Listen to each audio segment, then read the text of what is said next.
पर ऐसे नहीं लाखों करोड़ों रुपए बचा के जाऊंगा। मैं तो मरा हूँ, बहुतों को मार के जाऊंगा। हालेलुया। एक दूसरे से देख के बोलो,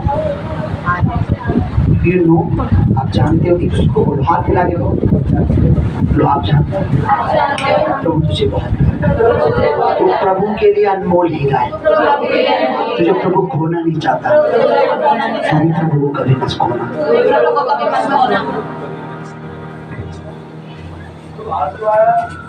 आप मुबारक हो, आज शाम आप बैठे हो यहाँ पे।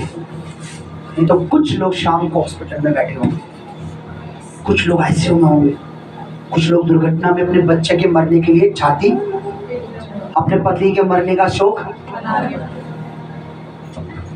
इस समय किसी का ऑपरेशन हो रहा है, उसका हाथ काट रहा है डॉक्टर, किसी का ऑपरेशन हो रहा है, उसकी आंख नहीं रही है। धन्य हम लोग कि हम स्वस्थ हैं और प्रभु की हजूरी में मस्त हैं। हालेलुया। बाइबल में लिखा है, यीशु मसीह जिस रात पकड़वाया गया उसने एक चीज हमारे को दी, एक तोहफा बोल लो कि मेरे स्मरण के लिए ये,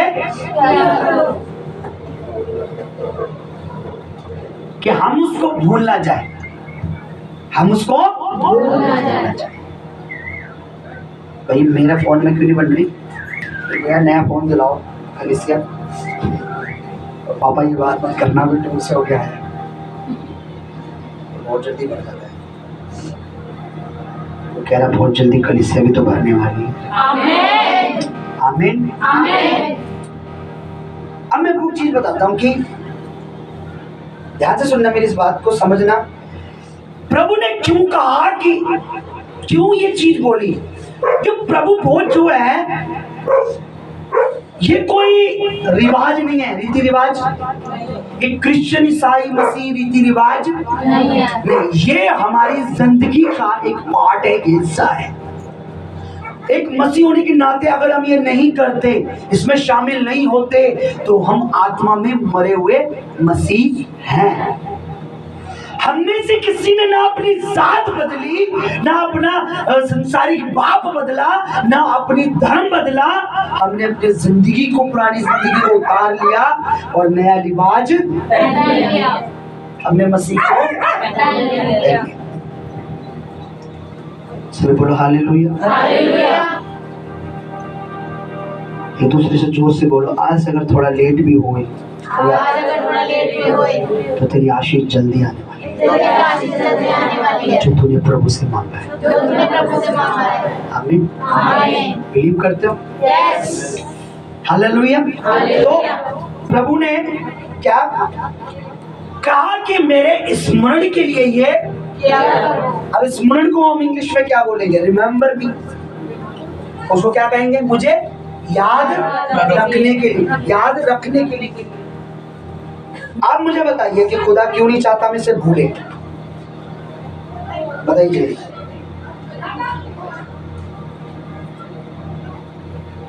कोई बता सकता है?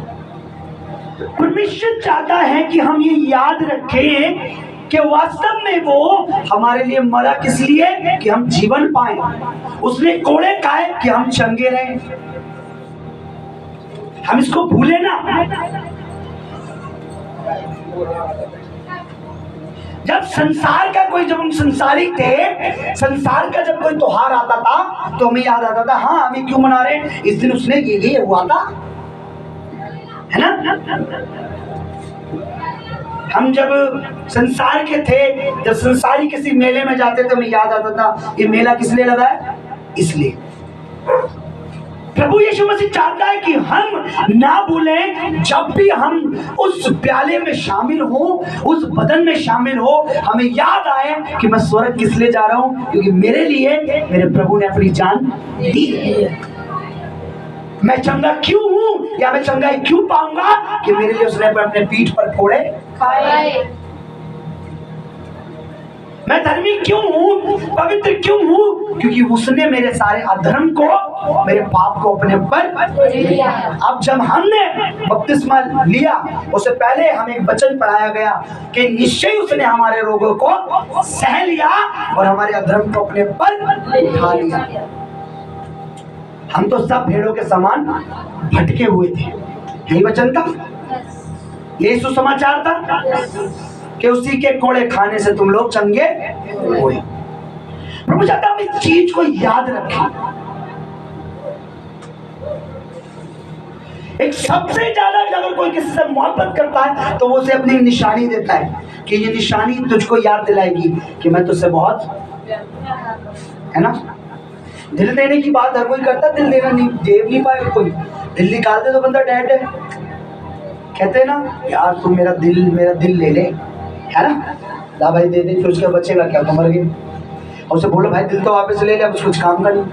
पर प्रभु ने अपना दिल भी दिया, गुर्दे भी दिए, फेफड़े भी दिए, पीठ भी दी, टांगे भी। आपको नहीं पता एक एक चीज का भी मेरे पास टाइम, मेरे पास है, आपके पास नहीं है। मेरे को आपके पास टाइम नहीं है कि मैं आपको बताऊं कीले क्यों लगी, पैर में कीले क्यों लगी, सर पे कांटे क्यों थे। और यहाँ पर जिस तरफ दिल होता है हमारा, उस जगह जब भाला मारा गया, बाइबल बताते उसके दिल के ऊपर एक झिल्ली थी, जो झिल्ली फाड़ते उसे दिल को चीर दिया। उसने अपना दिल तक हमें, क्योंकि वो चाहता है कि हम इसको याद करके, उसकी निशानी को याद करके वो दिन को याद रखें। अगर हम उसके बलिदान को भूल गए तो हम उसको भी, है क्या नहीं, ऐसा ही क्या नहीं, हम उसको ना भूले। उसने कहा इसलिए मेरी याद में ये सब ये किया करो। आज क्या कर रहे हैं लोग, बताइए कौन याद रख रहा है इसको? कौन प्रभु की मेज में शामिल हो रहा है? कौन प्रभु के लहू में शामिल हो रहा है? आज लोगों के पास इतना टाइम भी नहीं रहा, आज लोगों के पास इतना समय भी नहीं रहा कि जिस दिन परमेश्वर की मेज लगे, जिस दिन प्रभु की मेज में बैठने का दिन है, उस दिन भी वो अपने शादी ब्याह पार्टी में, अपने रिश्तेदारों में, अपने कामों में, अपने बिजनेस में, अपनी नौकरी में इतने व्यस्त हैं। क्यों? क्योंकि अब दिन ऐसा आ गया, शैतान ने इतना शेड्यूल बना दिया लोगों का कि वो उसको याद ही ना करें। जब मैरिज में आपको पता है कभी सगाई होती है तो सगाई में एक रिंग दी जाती है, रिंग दी जाती है। अगर वो रिंग निकाल कर फेंक दी जाए तो क्या माना जाता है? बहुत बड़ी बात मानी जाती है कि शायद अब इन दोनों का कोई कनेक्शन नहीं। इसी तरीके से जब हम परमेश्वर की मेज में नहीं बैठते तो हमारा कनेक्शन भी ढीला, और वो सगाई की रिंग निकल कर, क्या लिखा है वचन में? आज मैं कुछ बातें आपको बताऊंगा, उसके बाद हम परमेश्वर की मेज में बैठेंगे। आज से जब आप प्रभु की मेज में बैठोगे तब की जिंदगी में एक परिवर्तन देखोगे। आप परमेश्वर का अद्भुत सामर्थ्य आप देखोगे। आप प्रभु का ग्रेस अपने साथ चलता हुआ देखोगे। और आप जैसे मैं बताऊं उस तरीके से अगर आज आप बैठे प्रभु की मेज में, और आज ही नहीं, जब जब आप प्रभु की मेज में बैठो उस बात को स्मरण रखना कि आप क्यों जा रहे हो, आप प्रभु की मेज में क्यों जा रहे हो। कोई आपको रोकता तो बोलो मैं उसे भूलना नहीं चाहता, मैं उसे बोलना नहीं चाहती जिसने मेरे लिए अपनी जान, जिसने मेरे लिए अपना लहू, मैं उसे भूलना नहीं चाहती, मैं उसे भूलना नहीं चाहती।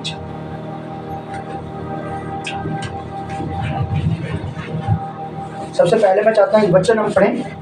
एक जना निकालिए, संबंध निकालिए, प्रेरितों के काम उसका 2 अध्याय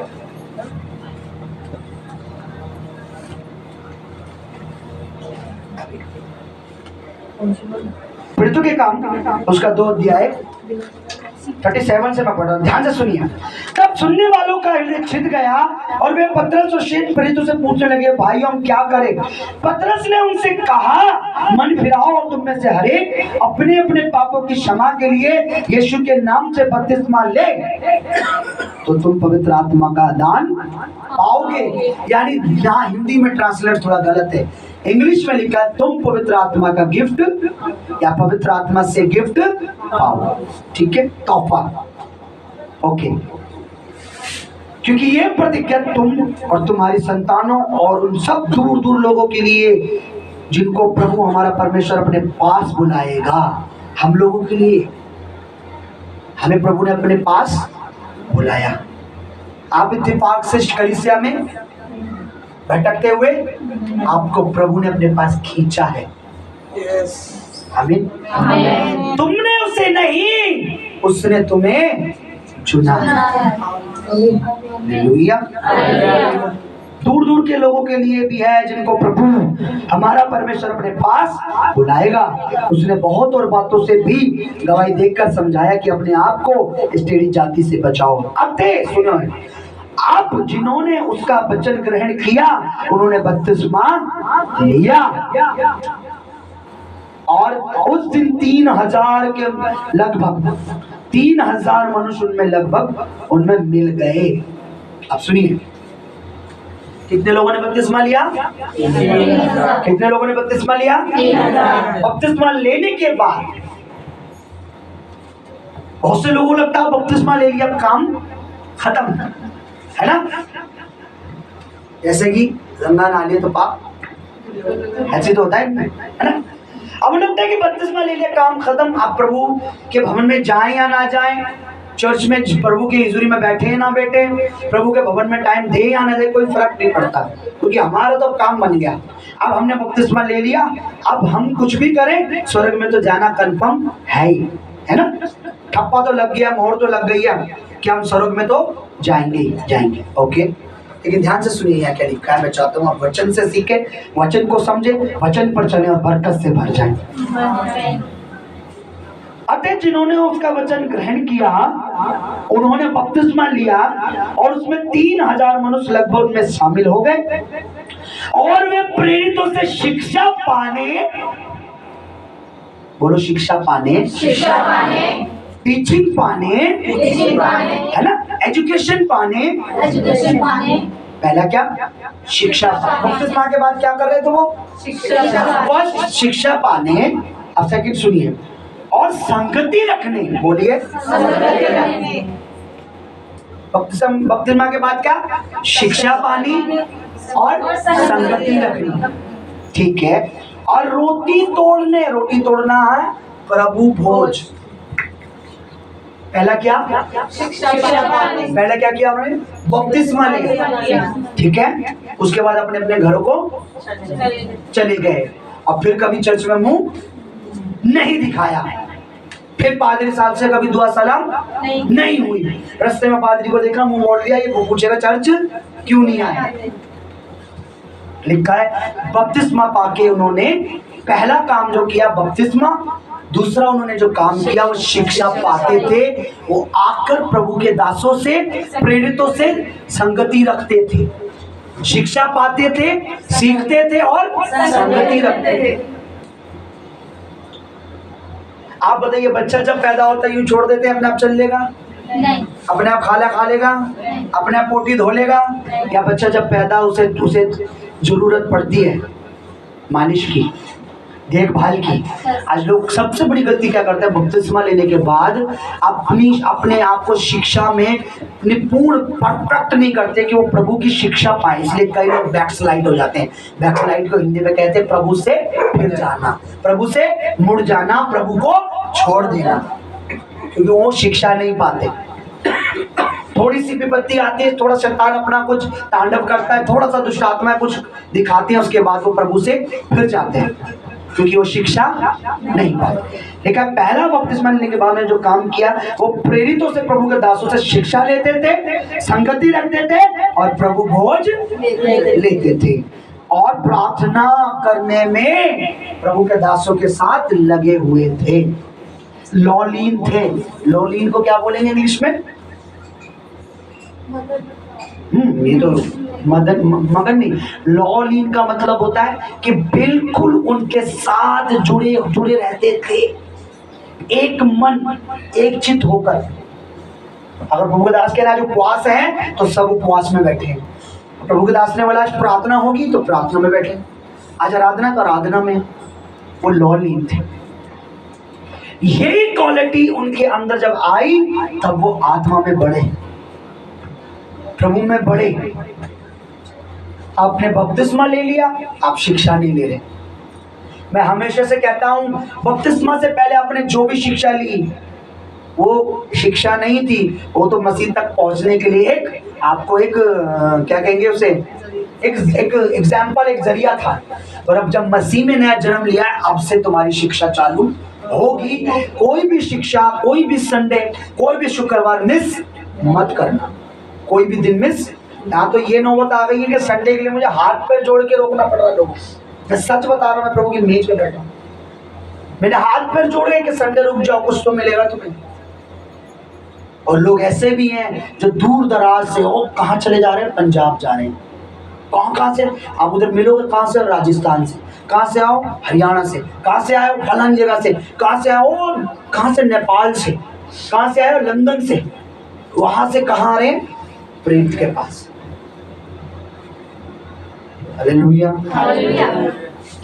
आपको पहले क्या करना है, बपतिस्मा लेने के बाद बोल रहा हूँ, शिक्षा लेनी है। कब कब लेनी है, जब जब लेनी है, जब प्रभु का दास तब तब मन करे तब लेनी है, जब मूड आ जाए तब लेनी है ना, जब दिल करे तब लेनी है।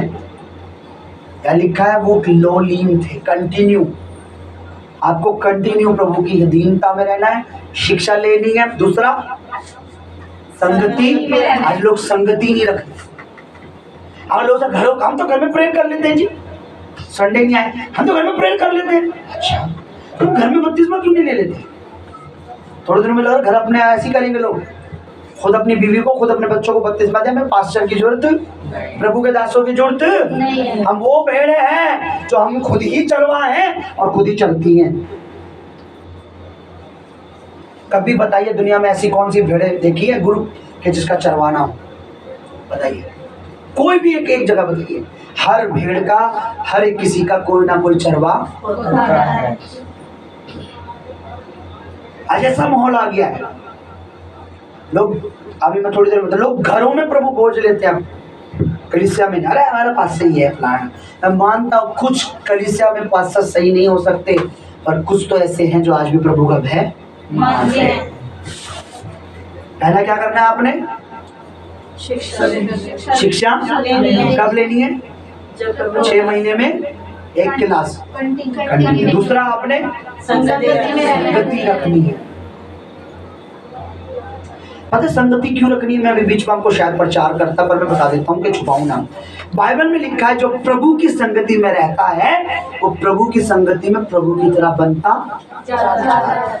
जो शराबी की संगति में रहता है वो, और भाई हेलो सीधा जाएगा, ए यार मैं नहीं पीता, दूसरे दिन गया, ए मैं नहीं पीता, तीसरे दिन गया, अबे यार पी ले, चौथे दिन, 1 महीने बाद पी के टोला, तुम तो पीते नहीं थे, पी ले चल, कोई बात नहीं, है ना।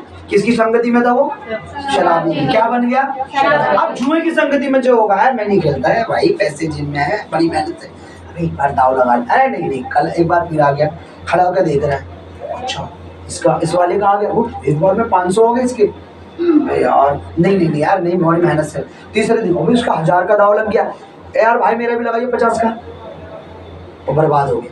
जुआरी की संगति में, नशेड़ी की संगति में, 4 आदमी तंबाकू खा रहे हो, जो नहीं खाने वाला होगा रोज के सामने खाए, देखता है क्या है भैया, खाइए ना यार, कहाँ बात है भैया, थोड़ी चक्के तो देखिए, वो भी लगाने लग गया तंबाकू, है ना। एक आंटी हमारे इधर रहती है, अभी नहीं रहती, सॉरी चली गई, वो तंबाकू की फैक्ट्री में काम करने गई, वो तंबाकू की फैक्ट्री में काम करने गई, और आज वो बहुत बड़ी तंबाकू वाली है। जब देखो थोड़ी देर में गई और सब्जी बेचेंगी। मैंने आंटी तुम तो, अरे बेटा कुछ नहीं होता इससे, सब बढ़िया, दुनिया खा रही। किसकी कंपनी में थी वो, जो जिसकी संगत में रहेगा वो वैसा बनता। अगर आप मसीह की संगत में रहोगे, आपके अंदर मसीह नजर आएगा और आप मसीह में नजर आओगे। हालेलुया। आप मसीह की संगत में रहना चालू कर दो, मसीह आपके अंदर नजर आने लगेगा। जब तंबाकू की कंपनी में तंबाकू आ सकता है मुंह में, तो प्रभु की संगत में प्रभु भी आ सकता है रूम में। अरे तेरा कारीगर नहीं बैठा, हिम्मत बंद हो गई क्या? तो जब आप प्रभु की संगति में रहोगे तो आप कोई बदल नहीं सकता, कोई चेंज नहीं कर सकता। इसीलिए हम पादरी साहब गला फाड़ के संडे आ जाओ जी, संडे आ जाओ जी, संडे आ जाओ। ओके ठीक है, भूख तो नहीं लगी? मुझे ऐसा लगा माइक से कह रहे हो कि भूख लगी। ठीक है, पहली बात आपने शिक्षा लेनी है, दूसरी बात आपने प्रभु को संग दी, तीसरी बात प्रभु भोज प्रभु भोज लेना ही लेना है, क्योंकि वचन में लिखा है जो उसका मांस खाता है उसका लहू पीता है उसमें मसीह रहता है और वो मसीह में प्रभु भोज लेने के लिए भी एक बहुत जरूरी बात है। फिर चौथी बात क्या है, आपने क्या करना है, प्रार्थना करनी है, प्रार्थना करनी है। ठीक है, बपतिस्मा ले लिया कि लेने के बाद आपका असाइनमेंट खत्म नहीं हुआ, अब आपको नया असाइनमेंट मिला है। पहले आपका बपतिस्मा वाला असाइनमेंट तो वो पूरा, अब एक नया असाइनमेंट, एक नया प्रोजेक्ट, एक नया आपको मिला है, एक नया आपने कुछ चालू करना है, वो उसको आप कंटिन्यू करना है। हालेलुया, सभी बोलो हालेलुया। अब मैं जल्दी से आपको शॉर्ट में समझ आ गया आपको, कुछ चीजें मैं आपको बता रहा हूँ तो ध्यान से सुनना मेज में बैठने से पहले, इसके बाद हम मेज में बैठेंगे। प्रभु की दासी कह रही थी कि आज आप लोगों के लिए बिरयानी मंगाने के लिए, पर मैंने मंगाई नहीं है, सोचो बना मंगा रखी है। ठीक है, मैंने बोला नहीं, मैं संडे को सेलिब्रेट करना चाहता हूँ। ठीक है, आप तो मुझे कोई सरप्राइज दोगे नहीं, मैं आपके लिए कुछ सरप्राइज दूंगा। ठीक है, क्या कह रहे पास बता तो दिया, उसके बाद और भी कुछ है। हालेलुया। ठीक है, अब मैं आपको कुछ पॉइंट बता रहा हूँ, ध्यान से सुनना। वचन निकालेंगे, सब वचन से है, इसमें सारी जगह वचन लिखा है, कौन से वचन में लिखा है ये बात। और आप में से किसी को रेफरेंस चाहिए कि पास्टर जी वो वचन में कहाँ लिखा है, आप मुझसे ले सकते हैं। बपतिस्मा के बाद प्रभु भोज, पहला, बपतिस्मा के बाद प्रभु भोज जरूरी है या नहीं। पहली बात, प्रभु भोज के बाद, बपतिस्मा के बाद प्रभु भोज जरूरी है या नहीं, वो बहुत जरूरी है। ठीक है, प्रभु भोज का महत्व, प्रभु भोज का आदर, प्रभु भोज क्यों जरूरी है हर विश्वासी के लिए। प्रेरितों के काम 2:38 से 52 अभी हमने पढ़ा। प्रभु भोज के बाद क्या, प्रभु भोज के बाद, सॉरी, बपतिस्मा के बाद प्रभु भोज जरूरी है। ठीक है, जो हमने अभी सुना है। अच्छा, प्रभु भोज क्यों लेते हैं मैं आपको बताता हूँ। पहला कि प्रभु को स्मरण रखने के लिए, कि हमें उसका बलिदान याद रहे। ठीक है, क्योंकि जिस रात वो पकड़ा गया उसने अपने चेलों को, लो ये पियो मेरी वाचा का, नई वाचा का लहू है, तुम्हारे पापों की क्षमा के लिए। हम उसे स्मरण रखें, इसलिए हमें प्रभु भोज की मेज में बैठना बहुत जरूरी है। अब सुनिए, प्रभु भोज में क्यों खाना है, प्रभु में बने रहने के लिए। यूहन्ना रचित सुसमाचार 6:53 से आप पढ़ेंगे कि जो मेरा मांस खाता, मेरा लहू पीता है, वो मुझ में और मैं उसमें बना रहता हूँ, और मैं उसे अंतिम दिन फिर जिला उठाऊंगा। हमें प्रभु में बने आप प्रभु में बने रहना चाहते हैं? yes. तो आपको उसकी मेज में बैठना बहुत, आप ये नहीं है कि आपने 1 साल पहले लिया और 1 साल बाद आपने लिया। अब में आपके शरीर में खून दौड़ रहा है, आपको पता है। अगर आपका लहू रुकेगा तो आपको क्या होगा, जरा सा अगर आपका लहू धीरे हो जाता तो आप चक्कर खा के, ज्यादा सा तेज हो जाता तो आप गुर्राने लगते हो। समझ लिया, ब्लड प्रेशर कहते हैं उसको। ठीक है, तो प्रभु हमें बना रहे हैं, हमारे अंदर पाप ना इंटर करे, हमें प्रभु की मेज में बैठना बहुत जरूरी है। दूसरी बात, प्रभु भोज हमें हम कब ले सकते हैं। प्रभु भोज हम कब ले सकते हैं। अभी हमने पढ़ा प्रेरितों के काम, वो लॉलीन रहते थे। लॉलीन यानी कंटिन्यू। आप हर दिन प्रभु भोज ले सकते हो, आप हर दिन प्रभु भोज ले सकते हो। ये आपके लिए और हमारे लिए बहुत महत्वपूर्ण और जरूरी है और बहुत फायदेमंद है। ठीक है, प्रभु भोज हम कहाँ ले सकते हैं, प्रभु भोज हम आप प्रभु की देह को, प्रभु की मेज को, प्रभु के भोज को आप अपने घर में नहीं लगा सकते। हाँ, आप अपने घर में तभी लगा सकते हो, लिखा है जहाँ कलीसिया एक जगह इकट्ठा होती थी वहां वो सब प्रभु भोज लेते थे। जब कलीसिया इकट्ठा होती है जहां, वहीं प्रभु की मेज लगनी चाहिए। ठीक है, समझ रहे मेरी बात। प्रभु भोज क्यों खाना है, प्रभु में बने रहने के लिए। प्रभु भोज में क्यों शामिल होना है, प्रभु को याद रखने के लिए कि वो हमारे लिए मारा गया, बलिदान हुआ, उसी की वजह से हम जो कुछ है धर्मी। ठीक है, तीसरी बात हमने क्या सीखी, प्रभु भोज हम कहाँ खा सकते हैं, जहां पर कलीसिया एक जगह इकट्ठा होती है। बाइबल प्रिंटर के काम में लिखा है, जब आप पढ़ोगे लिखा है कलीसिया घर घर इकट्ठा होती थी और वो आपस में मन की सिधाई से रोटी तोड़ा यानी प्रभु भोज लिया करते थे। उन दिनों में से चर्च नहीं थे, घर में चर्च चलते थे, तो घर में जितने सारे प्रभु के लोग इकट्ठे होते थे घर घर जाके वो प्रभु भोज लिया। जब अगर कलीसिया नहीं इकट्ठी हुई और आप प्रभु की मेज लगा रहे हो तो ये गलत है, क्योंकि वहां कलीसिया इकट्ठी नहीं थी। ये कोई खाना नहीं है कि आपने घर में पकाया और खा लिया, ये तो निरादर है। फिर समझ आई? तीसरी बात, जहाँ कलीसिया इकट्ठे होते हैं वहीं हम प्रभु भोज, जैसे आज सारी कलीसिया इकट्ठा है और आज हम प्रभु भोज लेते हैं। ओके, प्रभु भोज आज आप ध्यान से सुनना।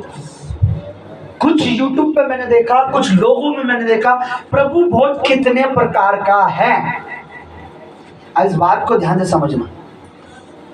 फिर कभी आपको एक क्लास और दूंगा प्रभु भोज के लिए। अभी मेरे को पता है आप में से बहुतों का पेट शायद भूखे होंगे, कुछ लोग फास्टिंग में होंगे, ठीक है, कोई बात नहीं। प्रभु आपको नया बल देगा, आत्मिक बल देगा। इसके बाद इसको जब आप जब लोगे तो आपके शरीर प्राण में प्रभु नया बल देगा। ओके, मैं आपको बताता हूँ कुछ लोग क्या कर रहे हैं। मैंने और मेरे मैसेज में प्रभु की दास ने देखा, फ्रूटी को लेकर उसको प्रभु भोज बना के बांट रहे हैं। फ्रूटी प्रभु भोज किस में शामिल प्रभु भोज नहीं है, वो प्रभु का लहू नहीं है। फ्रूटी जो है वो प्रभु का लहू नहीं है। जूस जो है प्रभु का लहू नहीं, चाहे वो मैंगो आम का हो, चाहे वो फ्रूटी हो, चाहे वो फिर आप लस्सी लेकर नहीं कह सकते मैं प्रभु का लहू पी रहा हूं, छाछ लेकर नहीं कह सकते। प्रभु भोज सिर्फ एक ही तरह का है जिसमें जो अंगूर है, वो भी कौन से, वो पैरों से लताड़ के जो जूस निकाला जाता था उस समय प्रभु को हमारे लताड़ा गया, मारा गया, उसका एक अर्थ है। कौन सा अंगूर? रेड अंगूर होते हैं सिर्फ वो।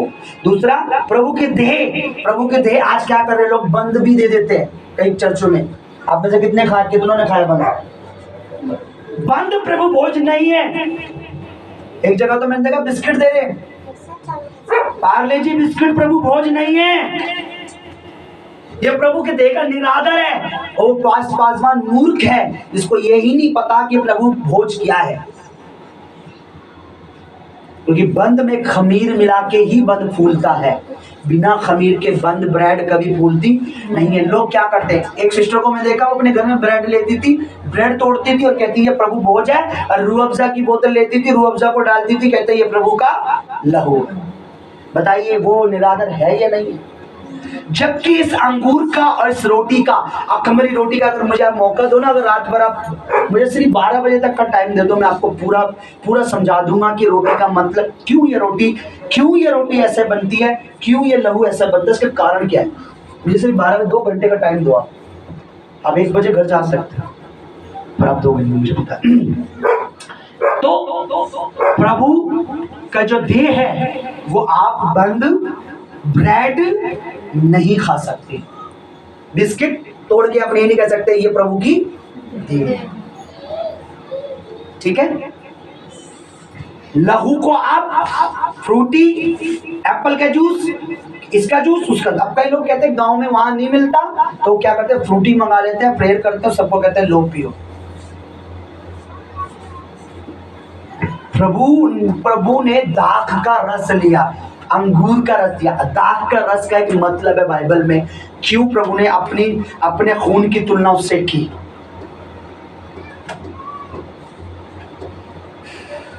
ठीक है, तो आप इस रोटी को अपने घर में यूं ही नहीं बना सकते, वो फिर वही कर रहा है। मुझे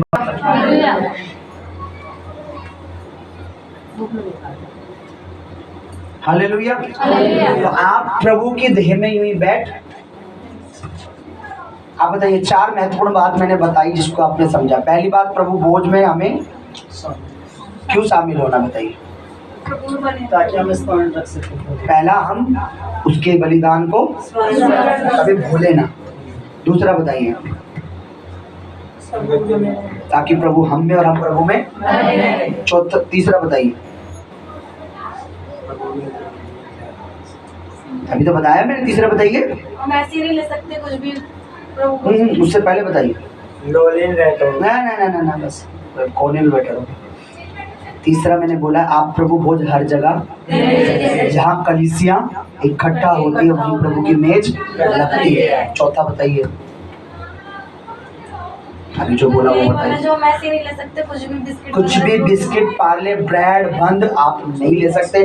ब्रेड खमीर से बनती है, खमीर, और प्रभु के वचन में लिखा है जिस रात प्रभु पकड़ा है अखमीरी रोटी थी वो, क्योंकि वो अखमीरी रोटी का पर्व था, बिना खमीर की रोटी। खमीर जो है पाप को दर्शाता है, अब प्रभु के देह में पाप नहीं था। ठीक है, कभी बताओ, एक बार मैंने कलीसिया को टीचिंग भी दी थी खमीर के बारे में, कभी प्रभु ने अनुग्रह करा तो हम वो सब देखेंगे। ठीक है, अब आप 4 बातें समझ चुके हैं। प्रभु की मेज में बैठना जरूरी है ताकि प्रभु में तुम बने रहो। दूसरा, प्रभु की देह में यूं या बिस्किट नमकीन कुछ भी लेके नहीं हो कर सकते। तीसरा, आप ध्यान रखना कि प्रभु की जो देह है उसको याद रखने, प्रभु के बलिदान को याद रखने के लिए आपने ये करना है। अब मैं एक वचन पढ़ूंगा जिसके बाद हम इस मेज में बैठेंगे, थोड़ा समझाऊंगा, ध्यान से सुनना। बाइबल में लिखा है, पहले मत्ती में भी प्रभु भोज के बारे में लिखा है, मरकुस में भी लिखा है, यूहन्ना में भी लिखा है और लूका में भी लिखा है। लेकिन फिर भी ध्यान से सुनिए क्या लिखा है।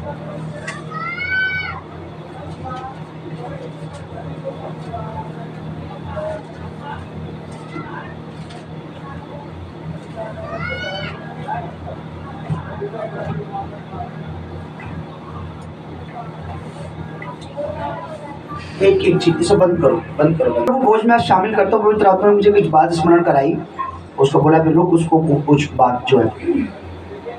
पहली बात, आप जब प्रभु के लहू में, प्रभु के बदन में बैठते हो तो आप प्रभु के कटोरे में और दुष्ट आत्माओं के कटोरे दोनों में शामिल नहीं हो सकते। समझे मेरी बात? तो प्रभु के कटोरे और दुष्ट आत्माओं के कटोरे दोनों में शामिल, या तो आप उसमें शामिल हो या तो आप उसमें शामिल होते तो आप इसमें कभी शामिल मत होना। इसे रोको जरा, शरीर की तो बात ही छोड़ दो, घर में भी नहीं घुस सकती। ठीक है, और आप जिस घर में जाओगे उस घर से दुष्ट आत्मा भागेगी, क्योंकि आपके अंदर परमेश्वर के वो लहू है, वो प्रकाश है। ठीक है, पहली बात आपने मूर्तियों के आगे बलिदान। दूसरा बात हमने 4-5 बातें सीख ली। प्रभु भोज कहाँ खाना चाहिए, प्रभु भोज क्यों खाना है, प्रभु को स्मरण रखने के लिए। प्रभु भोज खाने का अर्थ है, प्रभु भोज कितने तरीके का होता है, सिर्फ अंगूर और गेहूं की रोटी का, ठीक है, मैदे का। प्रभु भोज फ्रूटी ब्रेड बंद से नहीं ले सकते। प्रभु की देह में अगर शामिल होंगे तो हम सूअर का मांस न खाएं, ड्रिंक आदि कोई भी घृणित वस्तु ना पिए। प्रभु के भोज में जब हम शामिल होते हैं तो हमारे शरीरों में से बीमारियां जाती हैं। जो पवित्र आत्मा ने मुझे बताया वो मैं आपको बता रहा हूँ। प्रभु के भोज में जब हम शामिल होते हैं लगातार कंटिन्यू, तो परमेश्वर का अभिषेक, परमेश्वर का सामर्थ्य हमारे शरीरों में काम करता है। आप विश्वास करके देखना, अगर आपको ऐसा लगता है मेरे हेयर ग्रोथ कम हो रही है, आप कंटिन्यू प्रभु की भोज में शामिल और विश्वास के साथ लो, आपके नए बाल उगेंगे। आपको लगता है मेरे शरीर का कोई पार्ट ऐसा जो पूरी तरीके से नहीं बना है, अनकम्प्लीट है, आप लगातार प्रभु की मेज में शामिल हो, कंप्लीट हो जाएगा। आपको ऐसा लगता है कि शायद मेरा कोई पैर सालों से दर्द करता है, आप उसे कंटिन्यू प्रभु के भोज में शामिल हो, वो दर्द आपका जड़ से खत्म होगा, क्योंकि उसके लहू से, उसके मार खाने से हम वास्तव में चंगे हो गए। ठीक है, तो आपने इसको उस तरीके से लेना, ये मेरा इलाज है, मेरे प्रभु का लहू में। आगे, प्रभु का लहू, प्रभु का बदन हमारी आत्मिक विवेक को जिंदा रखता है। वचन में लिखा है हमारी आत्मिक बुद्धि को पाप से मरने नहीं देता, हमें पाप की ओर मुड़ने। प्रभु का लहू में लिखा है, प्रभु के वचन में, आप मुझसे रेफरेंस ले लेना। प्रभु का वचन प्रभु का बदन और लहू हमारे चाल चलन को शुद्ध रखता है, प्योर करता रहता है। ठीक है, आगे, प्रभु की मेज और कटोरे का हमें आदर करना है, उचित रीति से बैठना है। हमारे मन में कपट ना हो, छल ना हो, लड़ाई ना हो, झगड़ा ना हो, ईर्ष्या ना हो, क्रोध ना हो, पास्टर के प्रति कोई दोष लेश ये ना भर के आए हों और उसी हाथों से हम प्रभु भोज लेंगे, वो कार्य नहीं करेगा। प्रभु उल्टा काम करता है। प्रभु भोज 2 तरीके से काम करता है, ध्यान से सुन लेना। आज प्रभु भोज 2 तरीके से काम करता है। एक तो वो, अगर आप उसे सही तरीके से लोगे तो वो वरदान है। क्या है? चंगाई का वरदान है उसमें। अनंत जीवन का वरदान है, और प्लस लिखा है उसमें हमारी लॉन्ग लाइफ, आयु लंबी होती है, जल्दी मरने के चांस खत्म है। ठीक है। दूसरा, अगर प्रभु भोज गलत तरीके से लेते हो तो दंड आता है, जल्दी मरना, बीमार होना, रोग आ जाना शरीर में। पौलुस कहते हैं जिस रात प्रभु यीशु पकड़वाया गया, चलिए आप उस पर आ जाते हैं। कुछ बातें सीख ली आपने, प्रभु की मेज में जब बैठोगे तो आप उन चीजों में शामिल नहीं होना है, क्योंकि आप प्रभु की मेज में शामिल होते हो। दूसरी बात, आपने इसे लेना है, कंटिन्यू आपने इसे लेना है। अब मैं आपके सामने जरूर वचन पढ़ना चाहता हूँ। पहले मैं एक वचन पढ़ लूं, फिर आपको बताता। इस कारण है मेरे प्रियो, मूर्तियों से बचे रहो। मैं बुद्धिमान जानकर तुम्हें कहता हूँ, जो मैं कहता हूँ उसे परखो। वह धन्यवाद का कटोरा जिसमें हम धन्यवाद के साथ शामिल होते, क्या मसीह का लहू की सहभागिता नहीं? यानी मसीह के साथ हम एक साथ कटोरे में नहीं पी रहे, क्योंकि उस कटोरे में मसीह ने भी पिया है और हम भी पी रहे हैं। ओके, सहभागिता का मतलब होता है उसके साथ हम भी पी रहे हैं। वह रोटी जिसे हम तोड़ते, क्या मसीह के देह की सहभागिता नहीं? क्या हम उसके देह में एक देह नहीं हो रहे? क्या शामिल नहीं हो रहे? ओके, इसलिए कि एक ही रोटी है तो हम सब भी बहुत हैं जो एक ही देह है, और हम सब जो उससे रोटी में भागी होते हैं। जो शरीर के भाव से आगे बढ़ता हूँ। फिर मैं क्या कहता हूँ कि क्या मूर्तियां पर चढ़ाया गया बलिदान कुछ है या मूर्ति कुछ है? नहीं, वरन ये कि अन्य जाति जो बलिदान करते हैं वो परमेश्वर के लिए नहीं परंतु दुष्ट आत्माओं के लिए करते हैं।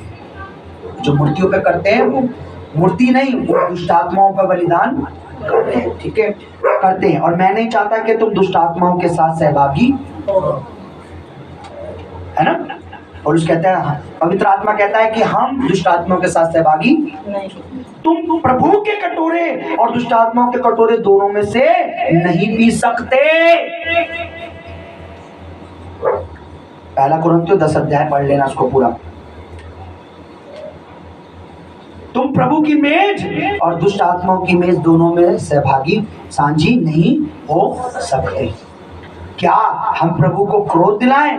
क्या हम प्रभु से स्वशक्तिमान हैं? अरे ऐसा करके किसको गुस्सा आता है?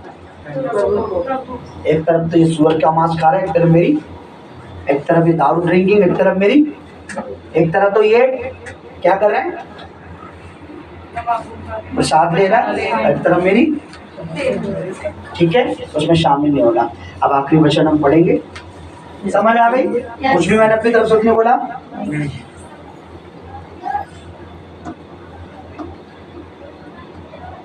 अतः तुम जो एक जगह इकट्ठे होते हो तो क्या ये प्रभु भोज खाने के लिए? नहीं, क्योंकि खाने के समय एक दूसरे से पहले अपना भोज खा लेता है। कभी भी प्रभु भोज किसी से दूसरे से पहले हमें नहीं खाना। जब प्रभु का दास उसको ले तभी आप सबने भी उसको लेना। कई कलीसियाओं में मैं देखता हूँ पास्टर ने लिया है नहीं, बगल वाले ने लिया नहीं, कुछ लोग खा के हट जाते हैं, हाथ झाड़ रहे होते हैं, दूसरा दो जी नहीं। प्रभु एक ही टाइम पर सब ने, जब सब ले तो सब ले। जैसे मैंने रोटी ली तो आपने भी खानी है बदन को, मैंने लहू का प्याला लिया तो आपने भी लेना है। ठीक है, ओके। लिखा है कि अतः तुम जो एक जगह इकट्ठे होते हो क्या प्रभु भोज खाने के लिए? नहीं, क्योंकि खाने के समय एक दूसरे से पहले अपना भोज खा लेता है। इस प्रकार कोई तो भूखा रह जाता है, कोई मतवाला हो जाता है। क्या खाने पीने के लिए तुम्हारा घर नहीं या परमेश्वर की कलीसिया को तुच्छ जानते हो?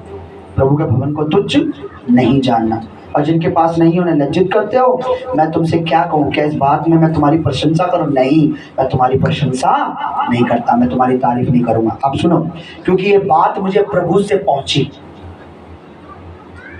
उन दिनों में अन्य जाति की कलीसिया में जब लोग प्रभु भोज खा रहे थे, उन्हें पता ही नहीं था, यूं ही खाए जा रहे थे, यूं ही पिए जा रहे थे। रोटी समझते थे, रोटी पका के लाते थे घर से और जूस लाते थे, पी के खा के बैठ जाते थे। तुमने खा लिया, हमने खा लिया, आप खाओ अपना प्रभु भोज।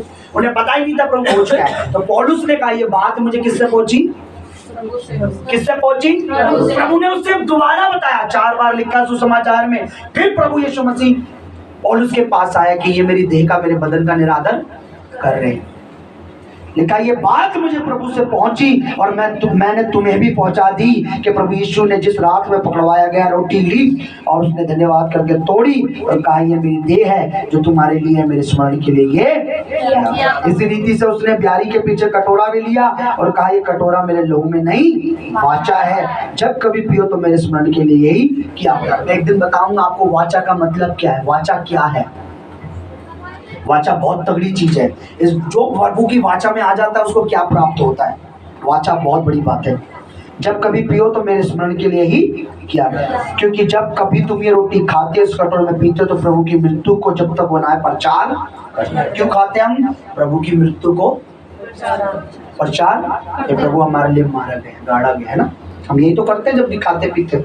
ओके, इसलिए जो कोई अनुचित रीति से प्रभु की रोटी खाए या उसके कटोरे में से पिए वह प्रभु की देह और लहू का अपराधी है। आप गलत तरीके से खाओगे तो आप क्या कर रहे हो? पाप, आप अपराध को पता नहीं है खाए जा रहे, आपको पता नहीं है पिए जा रहे। ठीक है, इसलिए मैंने पहले आपको बता दिया प्रभु की भोज में क्यों बैठना, किस लिए खाना। ठीक है, ओके, भूख मुझे भी लग रही है, आपको भी लग रही है, सेम सेम चल रहा है हमारा सबका, क्योंकि कईयों के चेहरे मुझे बता रहे हैं। मैं प्रभु के देह और लहू का अपराधी ठहरे, इसलिए मनुष्य अपने आप को जांच ले, अपने आप को परखना जांचना इस रीति से। आप सुनिए, किस रीति से? इस रीति से। आप, मैं आपको रीति बता रहा हूं से खाने की रीति, तरीका। देखा, इस रीति से मैं खाए और पिए, क्योंकि जो खाते पीते समय प्रभु की देह को ना पहचाने। आपको पहचान कर खाना है कि मैं रोटी नहीं खा रहा, मैं वास्तव में प्रभु का बदन, उसका मांस, उसका शरीर खा रहा हूं। दूसरी बात, अपने पीने के समय आपको कटोरा भी ध्यान में रखना है कि मैं वास्तव में प्रभु का लहू ले रहा हूं। ये वो बदन है जिसपे प्रभु ने मेरे पापों को ले लिया, मेरी बीमारियों को ले लिया। ये वो लहू है जिसके द्वारा मैं धर्मी है। खाते पीते समय उसकी देह को पहचानना है, क्योंकि जो खाते पीते समय प्रभु की देह को ना पहचाने वे इस खाने से पीने से अपने ऊपर दंड लाते हैं। आप देखिए, प्रभु कह रहा है खाने पीने से, अब गलत तरीके पीने से, खाने से क्या आ जाता है? दंड आ जाता है। क्या आता है? दंड आता है। ठीक है, और सही खाने से सुनिए क्या होगा। पहले, यदि हम अपने आप को जांच लेते तो दंड ना पाते, परंतु इसी कारण तुम में बहुत से निर्बल रोगी हैं और बहुत से सो गए, मर गए। तुम में बहुत से इसलिए रोगी हैं क्योंकि तुम्हें प्रभु की भोज की सामर्थ के बारे में इसलिए जल्दी मर गए हैं कि तुम्हें प्रभु के सामर्थ के लहू के बारे में नहीं पता। रोगी हैं, सो गए हैं। क्या लिखा है? निर्बल हैं। आज बहुत से लोग कमजोरी फील करते हैं, है ना, मेरे को कमजोरी है। हम कमजोरी क्या, बाइबल बताती है कि ये बदन, ये लहू है, हमारे अंदर ताकत का काम करता है, एनर्जी का काम करता है। आपको कमजोर नहीं होने देगा। थकान अगर आपको होती है, आप कुछ काम करके थक जाते हो, आप उसको वैसे लो कि प्रभु तेरे लहू में वो एनर्जी है, मैं कभी नहीं थकूंगा, मेरे को कभी थकान नहीं होगी। ठीक है, अब लास्ट लिखा है, मैं पढ़ रहा हूँ। परंतु प्रभु हमें दंड देकर हमारी ताड़ना करता है, इसलिए कि हम संसार के साथ दोषी। हालेलुया।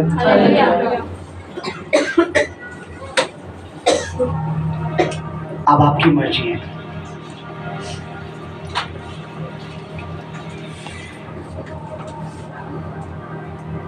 ठीक है, आपको मैंने अपनी तरफ से बता दिया। अब आप में से जो स्वेच्छा से, अपनी मर्जी से, अपनी इच्छा से सिर्फ वो जिसे मैं बोल, जो मैं ना दूं, तो प्लीज इसमें मेरे को मेरी गलती मत बताना।